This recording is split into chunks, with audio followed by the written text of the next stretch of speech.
Jajaran Ditreskrimsus Polda Bali mengungkap praktek aborsi ilegal yang dilakukan oleh seorang dokter di kawasan Padang Luwih, Dalung, Badung, Bali. Terungkap tersangka sudah 2 kali menjalani pidana penjara dalam kasus yang sama. Dr. Ikau, 53 tahun, kembali berurusan dengan polisi akibat tindakannya membuka praktik aborsi secara ilegal.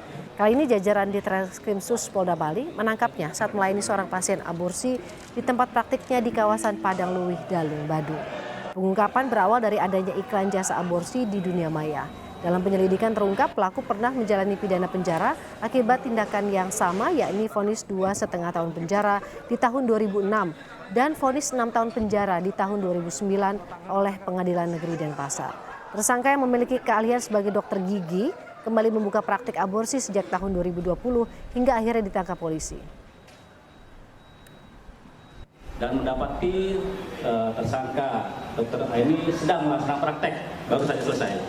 Tadi adalah dokter gigi, jadi tidak nyambung dengan profesinya.